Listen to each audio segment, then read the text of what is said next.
अगर लॉन्ग करें लॉन्ग तो लॉन्ग ऐसे होगा 140 क्यू, क्या 140 Q minus 1 lakh into 3.791 minus initial investment क्या था 188 equal to what 0. Solve for Q. पूरा बेसिक्स पे चले गए और शॉर्टकट मारे तो ध्यान आया सर आपका तो एनपीवी निकला हुआ है ना. क्या एनपीवी निकला हुआ है देखते हैं 29728. फिर से फीलिंग आ रहा है सर इसको उड़ाना है, इसको उड़ाना है, इसको उड़ाना है. तो क्वांटिटी को कितना से छुएंगे तो ये उड़ेगा. तो याद आया क्वांटिटी किससे किससे मल्टीप्लाइड है. क्वांटिटी 140 से मल्टीप्लाइड है, क्वांटिटी इक्वेशन में 140 से मल्टीप्लाइड है और वो कैश फ्लो आने के बाद 3.791 से मल्टीप्लाइड है. थिंक क्वांटिटी 140 से मल्टीप्लाइड है और बाहर जाके 3.791 से मल्टीप्लाइड है. यानी कि जितना उड़ाना है 29728 उसको अगर डिवाइड कर दे 140 इंटू 3.791 डिवाइड करो एक बार.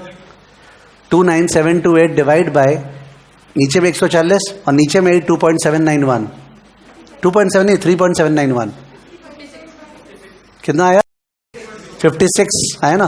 यानी 56 यूनिट से अगर क्वांटिटी को गिरा दे तो एनपीवी गया और क्वांटिटी था कितना 1125. कितना था 1125 माइनस 56 1125 था ना. हाँ तो माइनस 56 कितना 1069 आंसर आना चाहिए. ठीक है. यानी जो शॉर्टकट का सोचेगा उसको समझना पड़ेगा जो भी चीज है वो चीज स्टैंड अलोन है कि कोई चीज के साथ मल्टीप्लाइड है. अगर कोई चीज के साथ मल्टीप्लाइड है तो इफेक्ट मल्टीप्लिकेटिव आता है. तो 229 लाना है तो उसको डिवाइड करके लाते हैं कितना. समझ गए. Very difficult to put everything into मतलब equation but you can feel what the maths going on. समझना पड़ता है वो जो चीज है वो किसके साथ मल्टीप्लाइड है. तो क्वांटिटी दो चीज के साथ मल्टीप्लाइड है 140 के साथ भी और 3.791 के साथ भी. ठीक है. खैर मैं लॉन्ग प्रोसेस से कर रहा हूं. 140 क्यू माइनस 1 लाख ये कैश फ्लो हो गया into 3.791 minus 188 255 equal to what 0. So quantity is equal to 188 255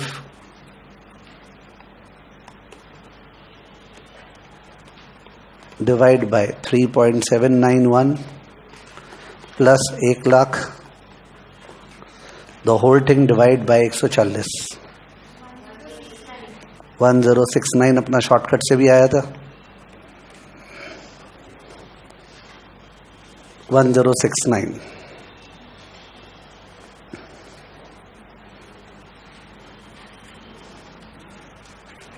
ठीक है 1069.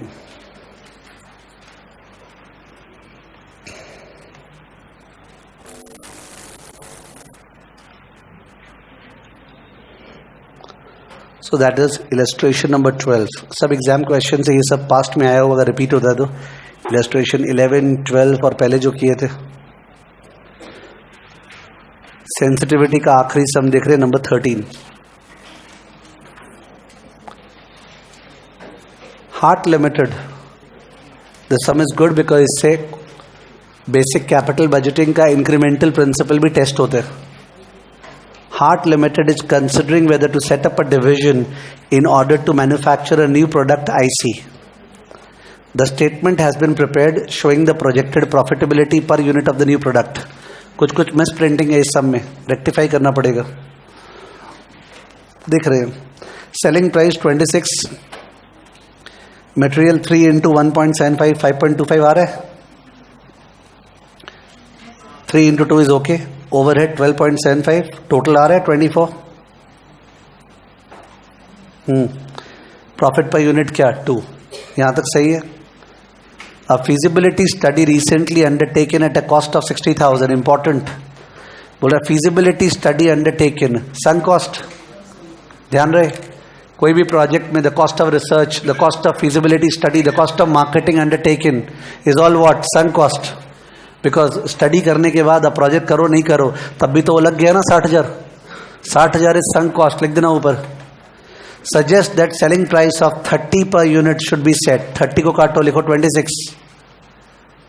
26 था ना सेलिंग प्राइस टेबल में. At this price, it is expected that 20,000 units would be sold each year. Demand for the product is expected to cease after 5 years.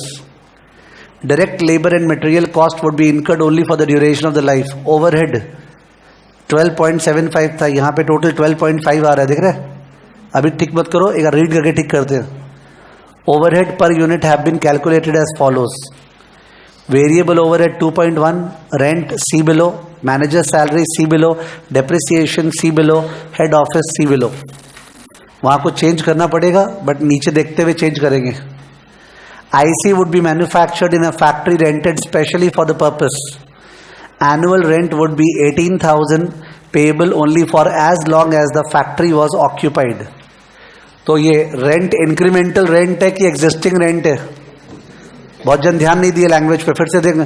IC would be manufactured in a factory rented specially for the purpose. Annual rent would be 18,000. तो ये project करने से लग रहा है कि ऐसे भी लगता? प्रोजेक्ट करने से लग रहा है. IC would be manufactured in a factory rented specially for the purpose. ठीक है, तो आप मत करो प्रोजेक्ट तो आपको नहीं देना पड़ेगा rent. This is what? Incremental. ठीक है, रेलेवेंट है, रेलेवेंट बगल में लिख दिए रेलेवेंट. और एक बार हिसाब करें, 18,000 डिवाइड बाय 20,000 कितना हुआ? 18,000 रेंट और 20,000 यूनिट था, कितना हुआ? 0.9 सही दिया हुआ ऊपर. A manager would be employed to supervise production of IC at a salary of 15,000 per annum. The manager is at present employed by the company but is due to retire in the near future on an annual pension of 5,000. If he continued to be employed, his pension would not be paid during the period of employment. His subsequent pension rights would not be affected. तो manager को project के कारण extra कितना दे रहे हैं? 10. क्योंकि 5,000 तो उसको ऐसे भी देते पेंशन का, और काम करवा रहे हैं तो 15 दे रहे हैं, तो एक्स्ट्रा तो 10 ही जा रहा है. तो 10,000 डिवाइड बाय 20,000 कितना? 0.5 होगा ना. ऊपर टिक करो 0.5. मैनेजर सैलरी, सॉरी ये लोग तो, वो तो अपने को बुद्धि लगाना है. ये लोग तो 15,000 के हिसाब से दे रखे हैं. 15,000 बाय 20,000 कितना है? 0.75 करेक्ट है. ये लोग का 0.75 करेक्ट दिया हुआ है कॉस्टिंग पॉइंट ऑफ व्यू से, पर रेलेवेंट क्या है? 0.5. रेलेवेंट तो 10,000 है, तो गलत नहीं है वो, ठीक है. 0.75 ऊपर जो है, अपने उसमें से 10,000 रेलेवेंट लेंगे, 15,000 रेलेवेंट नहीं है. Don't rectify anything. Next, manufacture of IC would require a specialized machine costing 5 lakh. The machine would be capable of producing IC for an indefinite period. Although due to its specialized nature, it would not have any scrap value when the production of IC ceased. It is the policy of HART to provide depreciation on all fixed assets using straight line method. तो 5 lakh by 5, 5 lakh by 5 साल ना कितना होगा? 1 lakh. The annual charge of 50,000 for the new machine, अपने तो 1 लाख आ रहा है, is based on the life of 5 years equal to the period during which. तो 1 मिनट, अगर 1 लाख आ रहा है अपना, तो 1 लाख डिवाइड बाई 20,000 क्या आएगा? 5. वो जम रहा है ना. तो यहाँ पे 50,000 को 1 लाख करो. पॉइंट नंबर सी में 50,000 को 1 लाख करो. 5 lakh by 5 is 1 lakh. 5 lakh by 5 is 1 lakh. HART Limited allocates its head office fixed cost to all products at the rate of 1.25 per direct labor hour. Allocates क्या लिखा है? कोई भी एलोकेटेड कॉस्ट कैपिटल बजटिंग में irrelevant होते हैं. इसका मतलब हेड ऑफिस था, उसका खर्चा लग रहा था और लगता रहेगा, और उसको प्रोजेक्ट में एलोकेट कर रहा है. तो कौन सा वो इंक्रीमेंटल है? वो तो एग्जिस्टिंग है ना. तो अपने तो सब में लेंगे नहीं. और फिगर्स को रेक्टिफाई करने वाइज 1.25 पर डायरेक्ट लेबर आवर लिखा था. डायरेक्ट लेबर आवर शायद 2 आवर्स था, देखो 3 आवर्स था. तो 1.25 इंटू 3 क्या होगा? 3.75. फिगर राइट दिया हुआ है. Total head office fixed cost would not be affected by the introduction of IC to the company's range of product. ठीक है, तो please go to the table, और जो फर्स्ट फिगर है वेरिएबल ओवरहेड, उसको 2.35 कर दो. 2.1 को 2.35 कर दो, जिससे टोटल 12.75 आ जाए. 2.1 को 2.35 कर दो, जिससे टोटल 12.75 आ जाए. ठीक है, तो अपना 1 minute, point number D relevant है या इररेलेवेंट है? इररेलेवेंट है, इररेलेवेंट है. पॉइंट नंबर सी में जो डेप्रिसिएशन है वो कैप बज में कब काम आता है? डेप्रिसिएशन कैप बज में क्यों काम आता है? Tax shield. तो अगर सब में टैक्सेशन नहीं हुआ तो डेप्रिसिएशन इररेलेवेंट है. पॉइंट नंबर बी में मैनेजर का कितना सैलरी इंक्रीमेंटल है? 10,000. पॉइंट नंबर ए में रेंट रेलेवेंट है कि इरेलेवेंट? रेलेवेंट है, ठीक है। तो जो समझ में आया 18,000 और 10,000, 28,000 रेलेवेंट कैश फिक्स्ड कॉस्ट है ना। 18 plus 10 28,000 relevant cash fixed cost है। Required return of HART for all new projects is 7% per annum in real terms, and you may assume that all costs and prices given above will remain constant in real terms. Real क्या सुनाई दिया? Consistency या inconsistency? Consistency, perfect. Cash flows भी real है, discount rate भी real है. All cash flows would rise at the end of the each year and are certain with the exception of those relating to क्या क्या uncertain है? Number 1 product life, Number 2 annual sales volume, Number 3 material cost. 3 चीज के साथ sensitivity करना है. Number 1 product life कितना साल था? 5. बोला 5 के बजाय 3 2 हो सकता है.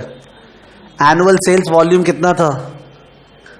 20,000. 20,000 के बदले 18 17 16 15 हो सकता है. मटेरियल कॉस्ट क्या था शुरू में? 5.25. उससे बढ़ सकता है, उससे बढ़ सकता है. 3 चीज का सेंसिटिविटी एनालिसिस करना है. Prepare NPV calculations based on the estimates provided to show whether HART Limited should proceed with the manufacture of IC or not. First part पे NPV निकालना है. क्या निकालना है? NPV.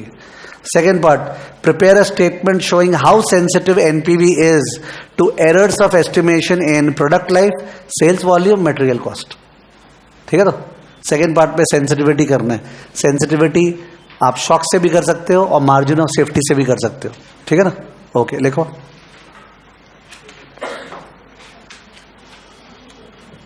सेलिंग प्राइस बोलो. Selling price 26 less variable cost. 3 तो variable cost है, बताना कौन कौन सा? Material, labour and variable overhead. Material, labour and variable overhead कितना है? वेट कर रहा हूं. मटीरियल, लेबर और वेरिएबल ओवरहेड कितना है? 5.25 प्लस 6 प्लस 2.35. 5.25 प्लस 6 प्लस 2.35 क्या? 13.6. So contribution per unit 12.4. Quantity 20,000. Annual contribution 2,48,000 less relevant cash fixed cost 28,000 decide हुआ. Rent plus incremental salary. ये जो आया वैसे 1 मिनट. अब जो आ रहा है उसका नाम क्या है? फ्री कैश फ्लो में बात हुआ था. सेलिंग प्राइस से वेरिएबल कॉस्ट लेस करेंगे तो contribution per unit, into quantity तो contribution, less fixed cost, cash fixed cost क्या आएगा? ईबीडीआईटी. क्या आएगा? ईबीडीआईटी. पर इस सब में टैक्स है ही नहीं, तो टैक्स नहीं है तो डीआईटी सब गया. यानी जो आया वो क्या है? Cash flow. वैसे तो आया ईबीडीआईटी, पर वो जो ईबीडीआईटी आया वही कैश फ्लो है. Cash flow 2 lakh what? 20,000. Sensitivity, simulation are high-fi topics. Taxation is never there. कोई सब में देखो सेंसिटिविटी के टैक्सेस फैक्सेस नहीं होते. 2,20,000 हर साल आएगा 5 साल तक. प्रोजेक्ट लाइफ कितना? 5 years. डिस्काउंट रेट कितना? 7%. सो PVAF 7%, 5. Annuity factor 7%, 5. Please. 4.10. 4.10. Initial investment 5 lakh.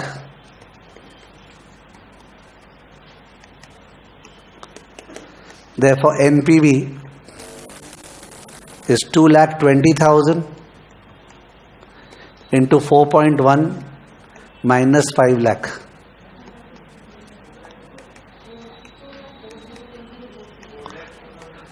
$4,02,043. Answer.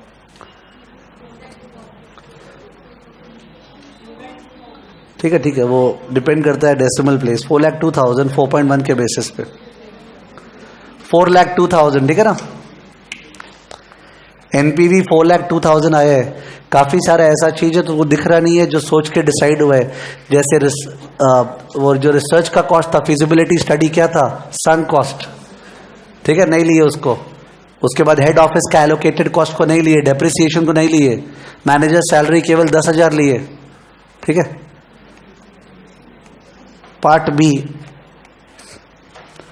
अगर सम को शॉक अप्रोच से करते हैं, अगर सम को शॉक अप्रोच से करते हैं तो कितना शॉक देंगे? तीनों फैक्टर्स देख लेना, नाम देख लेना तीनों फैक्टर्स का, तीनों फैक्टर्स का नाम देख लो एक बार।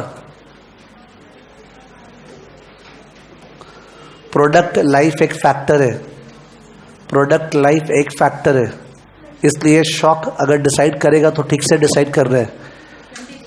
ओके, 5 साल है ना प्रोडक्ट लाइफ, 10% शॉक देगी तब तो 0.5 ईयर्स कम होगा, नहीं चलेगा वो। 5 से 4 लाना है, 5 से 4 यानी कितना शॉक? 20%। प्रोडक्ट लाइफ अगर फैक्टर है और आप शॉक दे रहे हो तो शॉक उतना देना है जिससे वो इंटीजर पे आए। 5 से 4 आए, 5 से 4 यानी 20%, तो सारे फैक्टर्स को शॉक 20% देंगे। बाकी सब में ये ध्यान नहीं देना पड़ता है, आपका मन आप जितना भी शॉक दे दो, बट इस सब में सिंस प्रोडक्ट लाइफ है you have to shock it in an appropriate manner. Did you understand? तो अपने को 20% शॉक देना पड़ेगा, ठीक है। और अगर आप शॉक अप्रोच से नहीं करते हो, मार्जिन ऑफ सेफ्टी अप्रोच से, तो भी परफेक्ट है, कोई इशू नहीं तब तो, if you do it by margin of safety approach, ठीक है। ओके, मैं शॉक अप्रोच से कर रहा हूं। Shock approach bracket 20% shock. तो number 1 product life dash shock downwards by 20%, shock downwards by 20%, that is life becomes 4 years, 5 के बदले लाइफ becomes 4 years। तो थिंक प्रैक्टिकली, अगर 5 साल के बदले 4 साल लाइफ हो गया, वापस से एनपीवी क्यों निकालेगा? Time waste. क्या लॉस हो रहा है? 5th year cash flow. अगर 5 के बदले 4 साल चला तो क्या लॉस हो रहा है? 5th ईयर का कैश फ्लो। तो कैश फ्लो हर साल का क्या था? 220। तो 2,20,000 जो 5th ईयर आने वाला था उसका प्रेजेंट वैल्यू लॉस हुआ ना? डायरेक्ट समझ में आ रहा है? लिख दो। So loss of NPV, loss of NPV equal to 2,20,000 divide by 1.07 power 5। You have to think, okay, कि सब 5 के बदले 4 साल, तो 5th ईयर जो पैसा आता वो नहीं आ रहा है। 2,20,000 बाय 1.07 पावर 5 क्या? 15685 rounded off 7. So percentage fall in NPV. So percentage fall in NPV. Percentage fall in NPV equal to 156,857. 156,857 divided by NPV क्या था? Divide by 4,02,000 into 100. 156,857 by 4,02,000 into 100 क्या? 39.02%. 39.02%. Number 2, sales volume.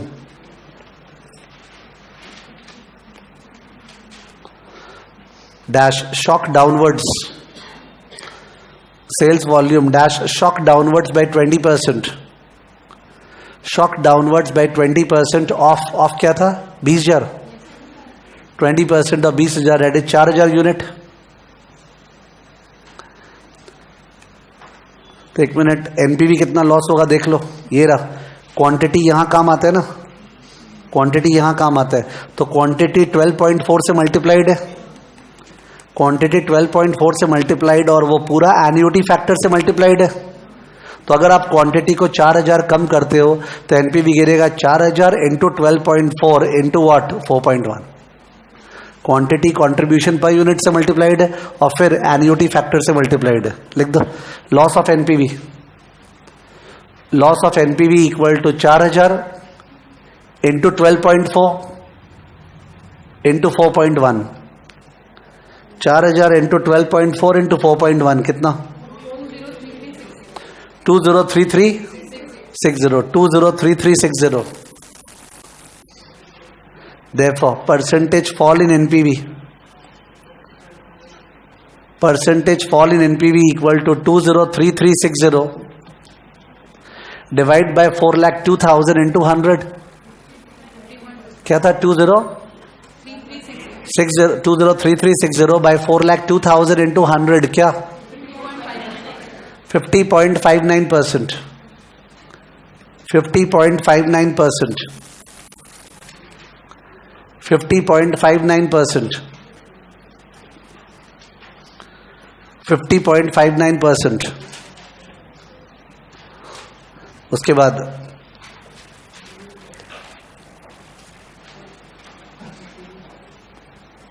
लास्ट वाला number 3, material cost per unit dash shock upwards by 20%, shock upwards by 20%, that is by shock upwards by 20%, that is by 20% of 5.25. 20% of 5.25 is equal to what? 1.05. Now think, material cost 12.4 का part है, material cost 12.4 का part है। 12.4 की कोई भी component को disturb करते हो तो वो मल्टीप्लाइड होगा 20,000 से और मल्टीप्लाइड होगा 4.1 से। लिख दो loss of NPV equal to, loss of NPV equal to 1 point क्या था तुम्हारा? 1.05 into 20,000 into 4.1। 1.05 into 20,000 into 4.1 86,100. Therefore, percentage fall in NPV.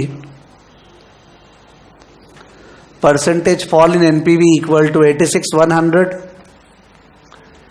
86,100 divided by 402. 402,000 into 100. 86,100 divided by 402,000 into 100 क्या? 21.42%. सबसे ज्यादा जोर से एनपीवी किसमें गिरा? Sales volume. Para change. Sales volume is the most critical factor.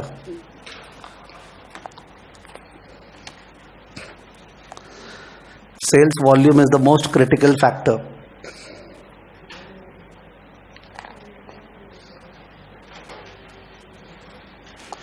Sales volume is the most critical factor.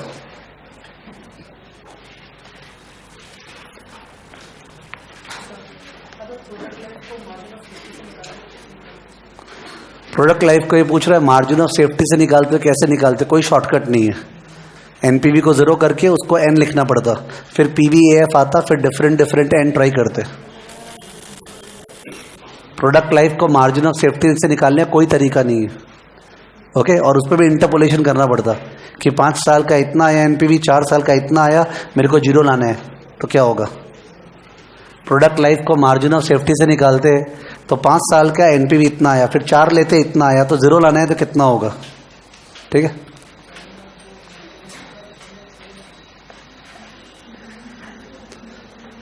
Page number 72 में simulation का एक सम दिया हुआ है।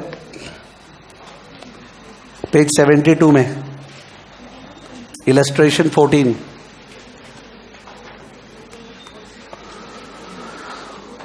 A company manufactures 3,000 units of product P per day. 3,000 units बनाता है।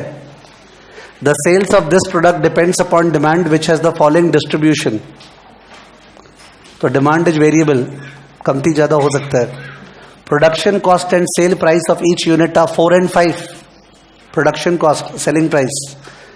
तो हर एक यूनिट जो बनाते हो और बेचते हो उस पर 1 रुपया कमाते हो। Any unsold product is to be disposed of at a loss of 1.5, तो बनाते हैं और बेच नहीं पाए तो 1.5 रुपया पर यूनिट का लॉस.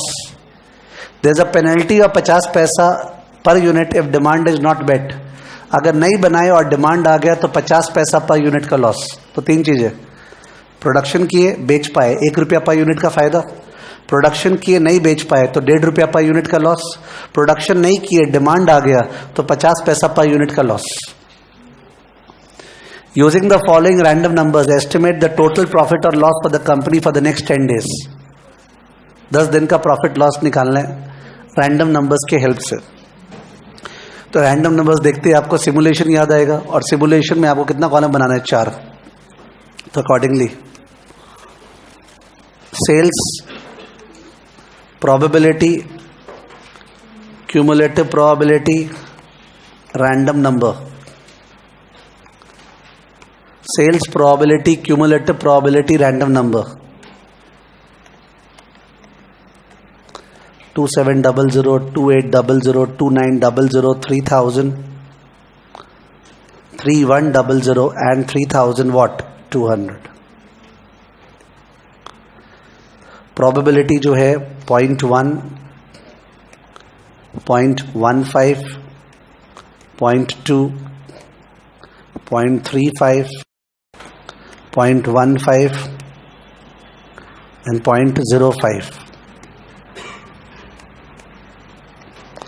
Cumulative 0.1, 0.25, 0.45, 0.8, 0.95, 1. रैंडम नंबर 10 से कम 0 से 09, 10 से लेके 25 से कम 24, 25 to 44, 45 to 79, 80 to 94, 95 to 99.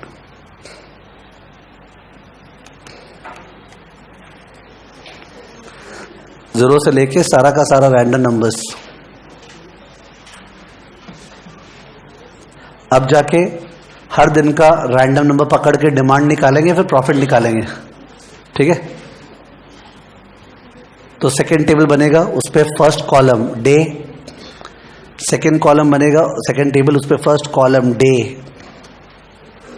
उसके बाद रैंडम नंबर, उसके बाद डिमांड, उसके बाद profit. Day, random number, demand and profit. Day 1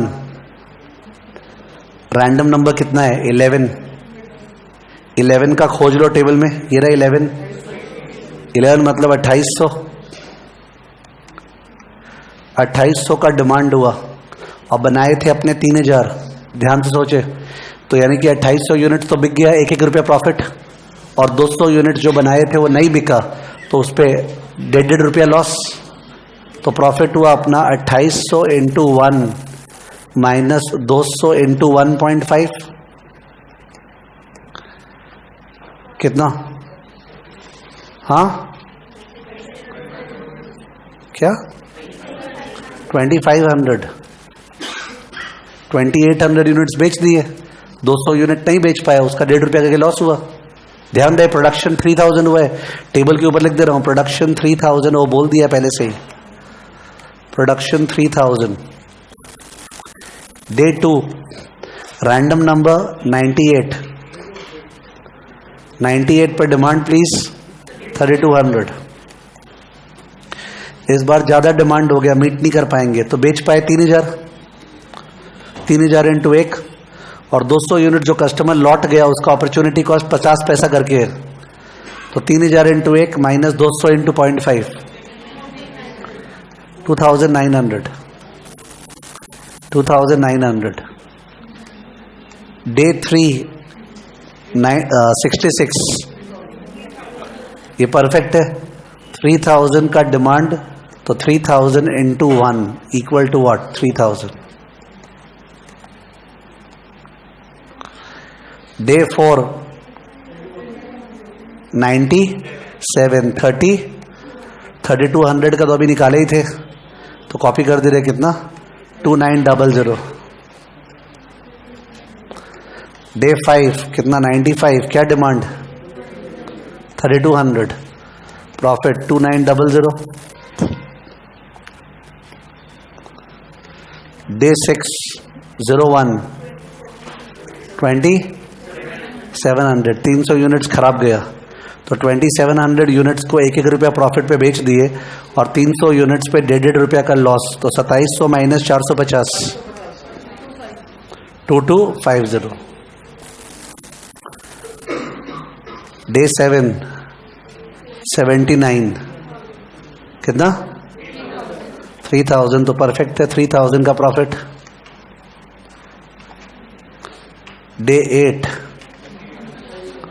12 2800 का ऊपर निकाला हुआ है ना, कितना 2500। डे 9 17 का 2800 का निकाला हुआ है 2500। डे 10 21 का भी 2800 निकाला हुआ है क्या 2500। What is the total profit? Total profit is 2,69,000 2 lakh, okay, 26,950. Profit is 26,950 over a 10-day period. तो ऑब्वियसली सिमुलेशन का और हायर लेवल सम्स होता है, बट एसएफएम में आया नहीं है कभी। कॉस्टिंग में तो बहुत बढ़िया सम्स होता है उसमें।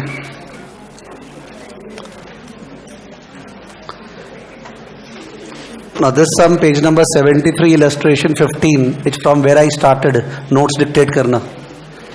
Page 73, CAPM proxy company. Page 73, illustration 15 is related to point number 1 of the notes. Page 73, illustration 15. X Limited presently operates in cement industry with a debt equity ratio of 2:1. Cement. Cost of debt and equity are 13 and 17. Tax rate 30%. ये जो 2 line पढ़ा है उससे कैसे निकल सकता है? निकालने का जरूरत नहीं है, बट अगर देखो तो it's 2/3 of 13 into 0.7 plus 1/3 of 17 ना। देखा फिगर्स आपको? 2/3 of 13 into 0.7 plus 1/3 of 17 केसी आ जाएगा। पर ये केसी तब अलाउड है अगर आप सीमेंट प्रोजेक्ट कर रहे हो। कौन सा? Cement. It feels that growth in the cement business is going to be below or moderate. It therefore decides to strategically diversify into emerging biotech sector. अलग sector है। The project cash flows from long-term points of view are given below. तो 170 करोड़ जा रहा है और 50, 60, 40, 60 आएगा। Amount of 170 crore is financed by debt equity of what? 3:1. ये re-leveraging में काम आएगा। Debt would be by way of a 4-year term loan from ICICI Bank at an interest rate of 16%. To understand the risk of equity in the biotech business, 2 proxy firms are identified. Their details are given below. तो details ऐसा दिया हुआ है कि जिससे उनका last column जो equity beta है उसको डीलीवर कर सके। क्या कर सके? डीलीवर। डीलीवर मतलब divide by 1 + d/e into 1/st.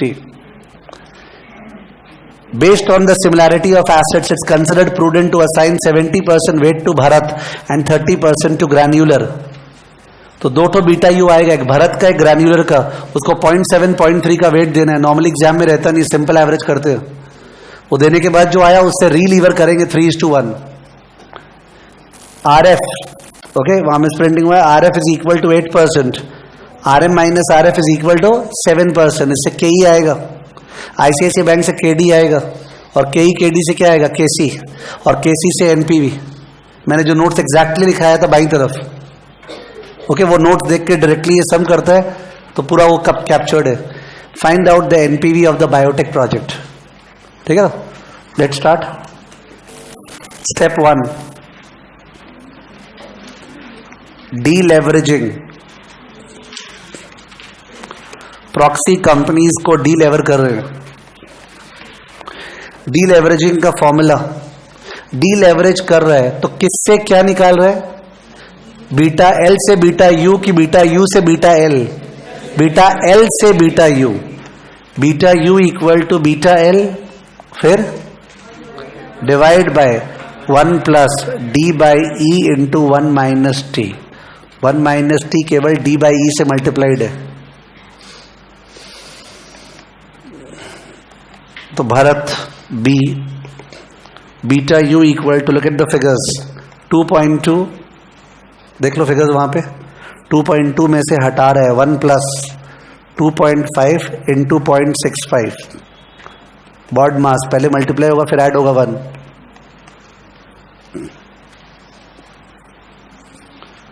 2.2 divide by 1 plus 2.5 into 0.65। इससे जो निकल रहा है वो ये निकल रहा है कि भारत लिमिटेड का बीटा क्या होता अगर उस पर डेट नहीं होता तो 0.84। ये भारत का प्योर एसेट बीटा है, बायोटेक का risk without any financial leverage. Next granular, same चीज, beta U equal to 1.9 granular का equity beta divide by 1 plus 4 into 0.68, उसका 32% टैक्स रेट है। 1.9 divide by 1 plus 4 into 0.68,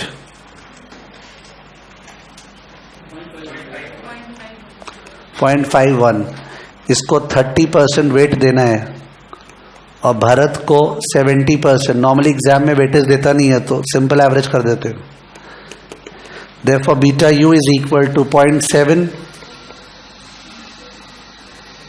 into 0.84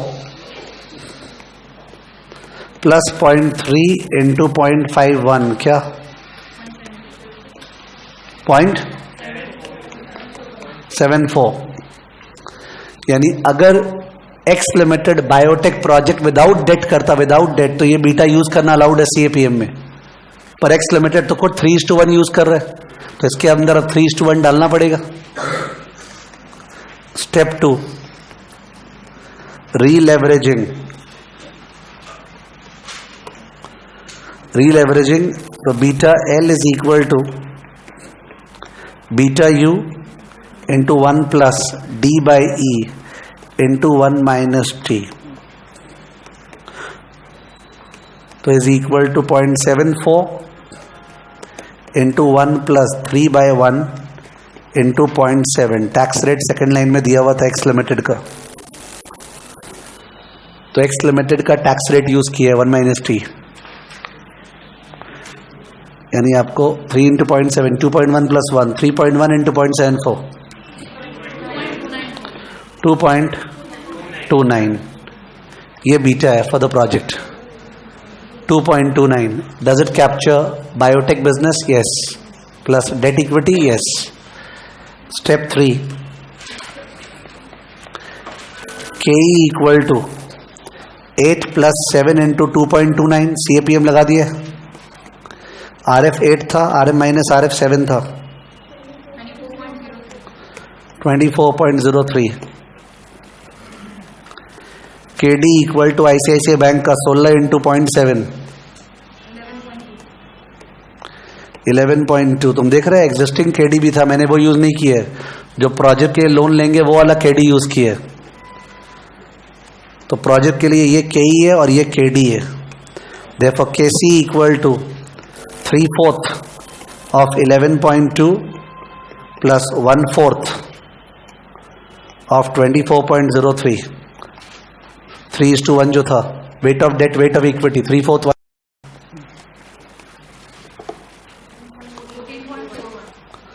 14.41% KC।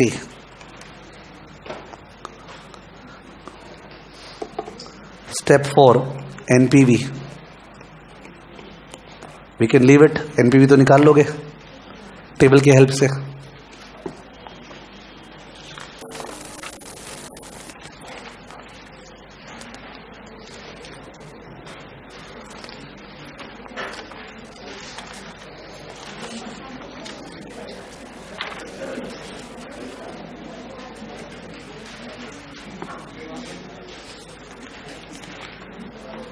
Page number 85, illustration 17। Page number 85, illustration 17.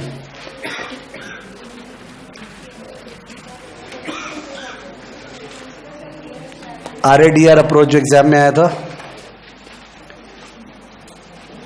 MNL Limited is considering investment in one of 3 mutually exclusive projects A, B, B, C, C, D.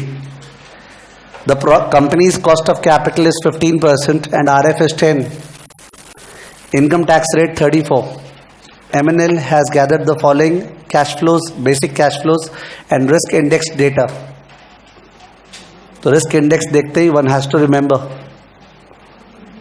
Using the risk adjusted discount rate, determine the risk adjusted NPV for each project. Risk adjusted discount rate, which project should be accepted. ठीक है, तो सब में we don't have to do it, we just have to write बगल में AB का equation क्या चल रहा है अपना, 10 प्लस 5 इंटू रिस्क इंडेक्स, ये इक्वेशन है. तो AB का निकालो तो 5 इंटू 1.8 प्लस 10, RF 10 है, KC माइनस RF 5 है, 5 इंटू बीटा, 5 इंटू 1.8 प्लस 10 बोलो क्या बोले, 19. और BC का 5 इंटू 1 प्लस 10, 15. और CD का 5 इंटू 0.6 प्लस 10, 5 इंटू 0.6 प्लस 10, 13. इससे एनपीवी निकालना है, टैक्स रेट से कोई मतलब नहीं है. फर्स्ट वाले का 19 से एनपीवी निकालना है, सेकंड वाले का 15 से, थर्ड वाले का 13 से. समझ गया. टैक्स रेट कुछ नहीं करना है, assuming that the cash flows are already after tax. Cash flows are already after tax, तो टैक्स रेट का कुछ नहीं करना है.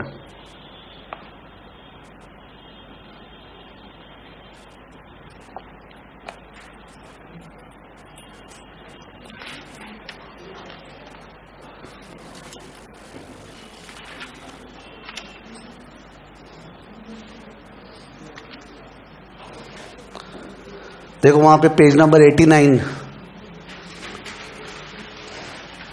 पेज नंबर 89 में जो सम नंबर 1 है, नहीं सम नंबर 2 देख लो. पेज 89 में सम नंबर 2 जो है, XYZ employs certainty equivalent approach in the evaluation of risky projects. Certainty equivalent. The finance department has developed the following information. Expected CFAT दिया हुआ है और certainty equivalent दिया हुआ है. Firm's cost of equity capital 18%, cost of debt 9%, risk-free rate of interest is what, 6%. Should the project be accepted? Certainty equivalent approach में RF से टानते हैं, किससे, RF. तो फालतू का दिया हुआ है 18, फालतू का दिया हुआ है 9, किससे टनेगा, 6. बगल में कॉलम बना लो, सर्टेन कैश फ्लो. बगल में कॉलम सर्टेन कैश फ्लो. पहला वाला 2 लाख इंटू 1 नेगेटिव 2 लाख आया. सेकेंड वाला 1,60,000 इंटू 0.8 क्या आया, 1,60,000 इंटू 0.8, 1,28,000 को फील करो, बोलना चाह रहे ये सर्टेन है.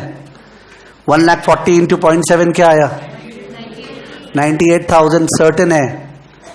और 1,30,000 इंटू 0.6 क्या आया, 78 certain. 1,20,000 into 0.4, 48 certain. 80,000 into 0.3, 24,000 certain. ठीक है. तो और ये आया था 2 लाख नेगेटिव ना. बस अब सबसे मेन चीज है इसका पीवी जो करना है कौन से रेट पे, 6. Don't have to do. 18 और 9 फालतू का दिया हुआ है, तो पॉइंट है वो फालतू का दिया, वो पता लगाने का. ठीक है. तो it is of no use. Certainty method में RF से पुल करते हैं. ऑफ कोर्स ये लोग ऐसे दे सकता था कि कॉस्ट ऑफ कैपिटल देता और रिस्क प्रीमियम देता, तो कॉस्ट ऑफ कैपिटल में से रिस्क प्रीमियम डिवाइड करके हटाते हैं, तब निकलता RF. ठीक है. बट ये तो RF दे ही दिया.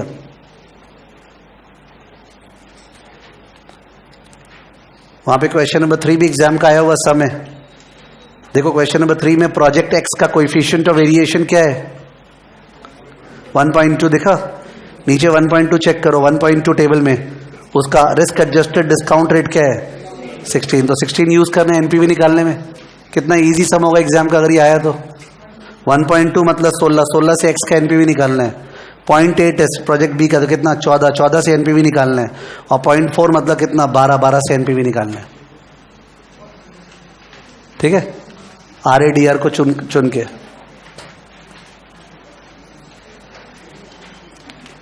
ये जो यहां पे पेज नंबर 88 में illustration 20,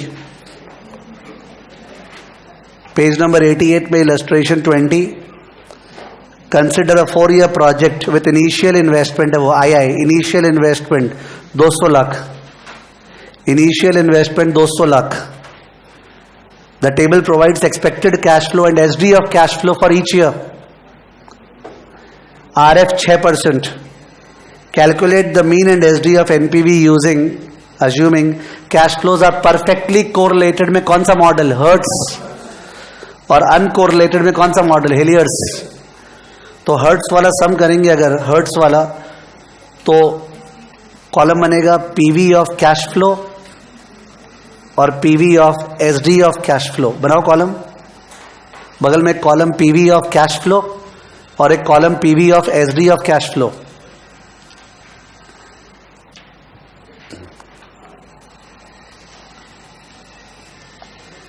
okay, PV of cash flow निकाल दो। 50 का पीवी बोलना,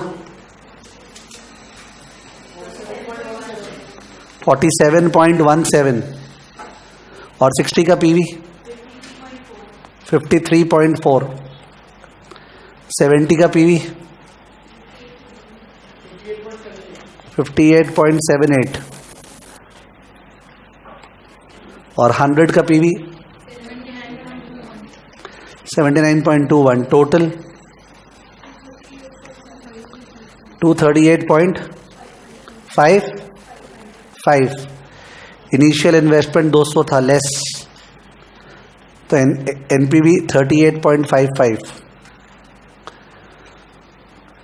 ये निकालते समय कौन सा डिस्काउंट रेट यूज किए, RF, जबकि कैश फ्लोज एक्सपेक्टेड था। Look at the inconsistency, cash flow uncertain था और आपने RF यूज किया, यानी आपने रिस्क कंसिडर किया है कि डिसरिगार्ड किया है, डिसरिगार्ड, बिकॉज रिस्क तो निकाल रहे हैं ना। अगर केसी से निकाल लेते ये, तब तो डबल काउंटिंग हो जाता है। एक बार तो केसी में आ गया और फिर से एसडी निकाल रहे हैं। तो वी यूज टू, इस पूरे एरिया में जहां पे रिस्क निकालते हैं, we use RF as discount rate, because if you use KC you have already incorporated risk ना, then why are you calculating risk once again. ठीक है, तो 38.55 जंप करके एक्सेप्टेड नहीं होता है, ये तो रिस्क को डिसरिगार्ड करके आया है। अब we look at the penalty, कितना वॉलेटिलिटी है। तो लास्ट कॉलम 20 का पीवी 18.87, 30 का पीवी 26.70, 50 का पीवी 41.98, 60 का पीवी 47.53, टोटल 135.07। अब कोई पोइट्री तो चल रहा नहीं है कि इसमें से लेस होगा इनिशियल इन्वेस्टमेंट, इसमें से क्यों लेस होगा इनिशियल इन्वेस्टमेंट। ओके, डाउट आता है ये वाला, सा इसमें से क्यों नहीं लेस किया, तेरा मैंने पोइट्री बनाते रहे केवल। ये था cash flows minus initial investment equal to NPV, ये है एसडी ऑफ एनपीवी। ठीक है, there is no question, I am not computing NPV. तो ये एसडी ऑफ एनपीवी आंसर है 135.07, एसडी ऑफ एनपीवी। और अगर हिलियर्स करते, हिलियर्स यानी ये कौन सा आंसर हुआ, पार्ट 1 का, किसका 1 का आंसर है ये। अब जो 2 का आंसर है उसमें एनपीवी नहीं निकालना पड़ेगा, एनपीवी का आंसर सेम है, वेदर हर्ट्स करे या हिलियर्स करे, एनपीवी का आंसर क्या है, सेम 38। आपको PV of variance of cash flow करना है 2T, क्या 2T लिख दो, PV of variance of cash flow for 2T years, PV of variance of cash flow for 2T years. Double टानना है हिलियर्स मॉडल में और वेरिएंस को टानना है, तो 20 को टाने की 400 को, 400 divide by 1.06 square, 400 divide by 1.06 square, बोलो 356। 30 का square 900 divide by 1.06 power 4, okay 900 divide by 1.06 power 4 बोलो 712.88।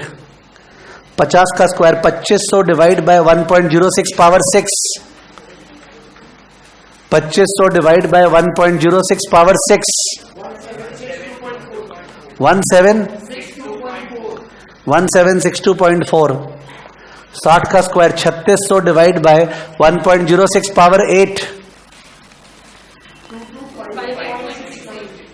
2258.68 टोटल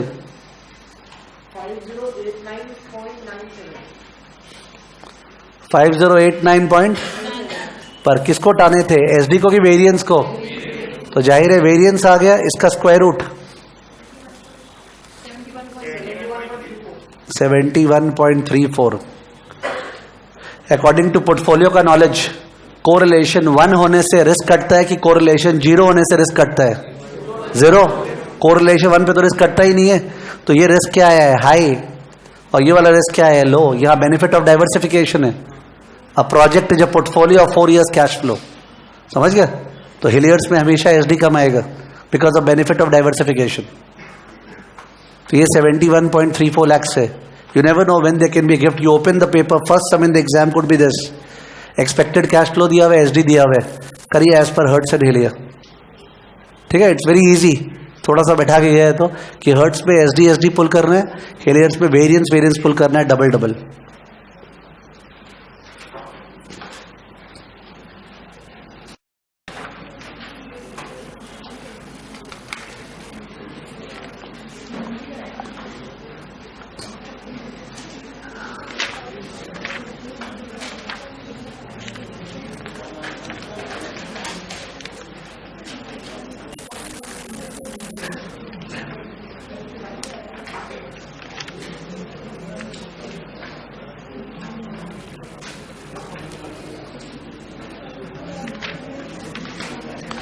ओके, पेज 87 में मार्क कर लो, we don't have the time. Page 87 में इलस्ट्रेशन 19 स्पेशल सम है। ओके, कॉपी वगैरह में एकदम बढ़िया से कराया हुआ है ये। पेज 87 में इलस्ट्रेशन 19 ये स्पेशल सम था, ठीक है, it's considered to very important.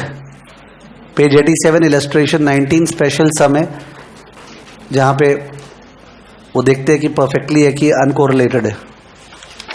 और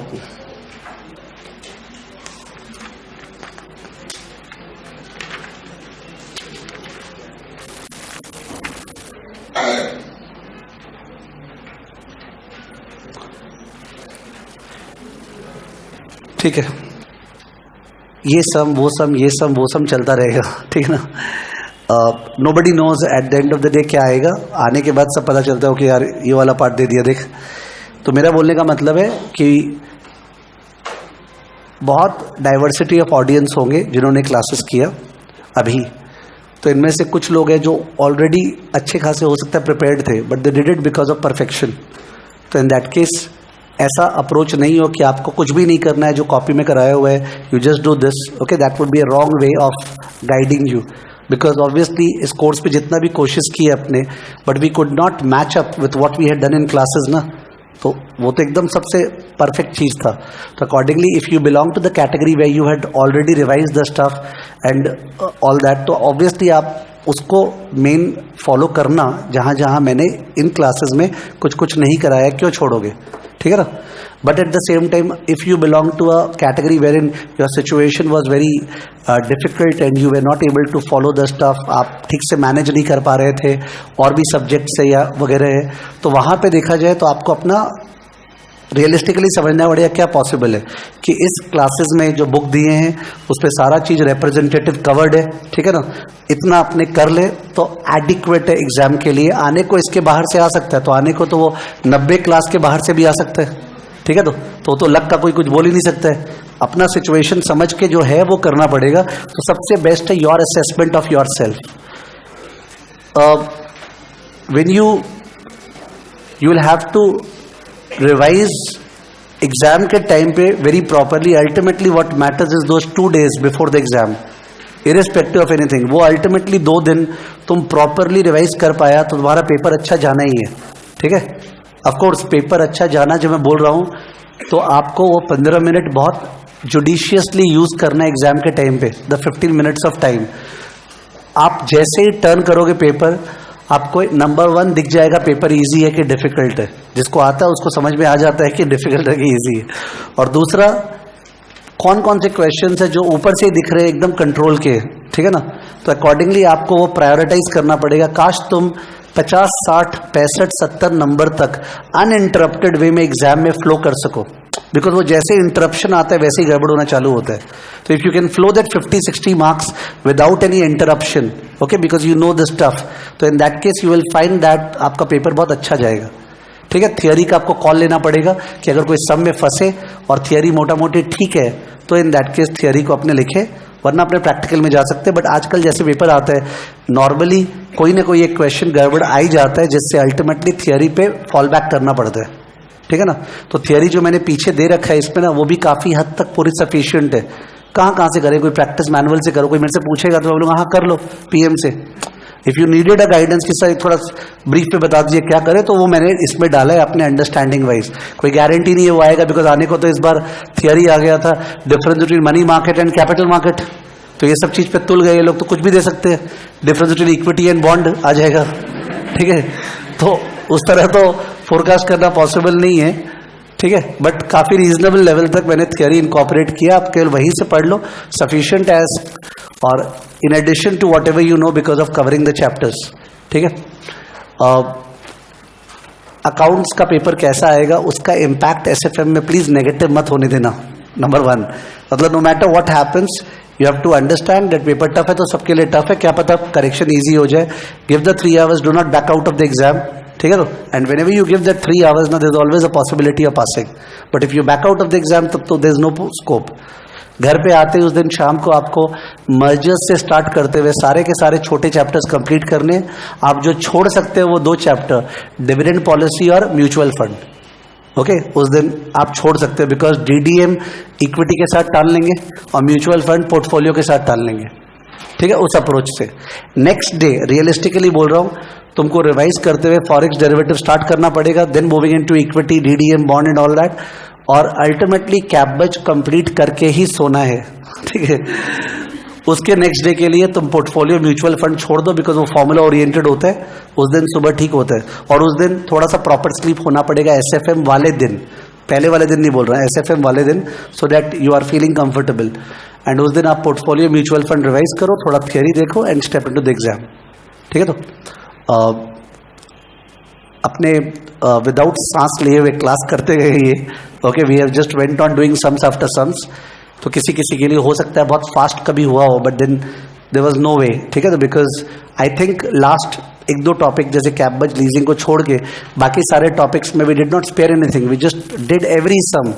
ठीक है, अपने सारा का सारा सम्स किए, so that it was not just like crash course कम्पी सम्स हुए, सारा कैटेगरी कवर्ड था।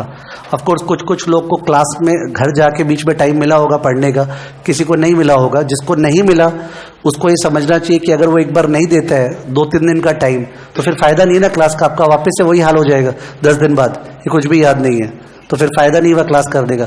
और जो लोग डे टू डे टाइम देते गए उन लोगों को तो बेनिफिट हो गया है already, they can now focus on other subjects. ठीक है ना, same applies for other subjects, जो भी थियरी है, लॉ, ऑडिट या whatever it is, try to ensure that your portfolio is okay and diversified. ठीक है, तो you whether you like a subject, you don't like a subject, आपको उसका properly prepare करना ही पड़ेगा। हर चीज के लिए अभी भी टाइम खराब नहीं है। अगर खुद का लिखा हुआ नोट्स कुछ बनाते हैं तुम, कैबेज का, इसका उसका, फॉर्मूलाज वगैरह, वो बहुत हेल्प करता है फाइनल डे में। ठीक है, कि कैबेज में यार सर ये वाला पार्ट लिखा दिए, चल अपने बीच वाला पार्ट स्पेशल डिसीजन सिचुएशन का लिख लेते हैं, इसको देखेंगे, ये सम्स देखेंगे, अकॉर्डिंगली जाएंगे। ठीक है ना, सबसे मेन है तुम्हारा उस दिन कैसे रिवाइज करेगा, और कोई प्रॉब्लम ही नहीं है। ठीक है ना, तो all the best to all of you. मेरा नंबर अवेलेबल है ना तुम लोग के पास, 8697090297,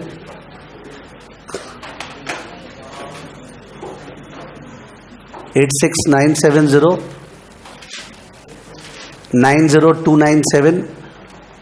तो कुछ भी लगे कि गड़बड़ है मॉक पेपर में या जिसमें, तो इन दैट केस हाईलाइट कर देना इस पे। ठीक है, तो मैं उसको अकॉर्डिंगली आपको हेल्प कर दूंगा। और I am really wanting that आप लोग का एग्ज़ाम बहुत अच्छा जाए, जो लोग क्रैश कोर्स किए, सो दैट लगे मैं कुछ कंट्रीब्यूट कर पाया। ठीक है, तो so all the best to all of you. Thank you.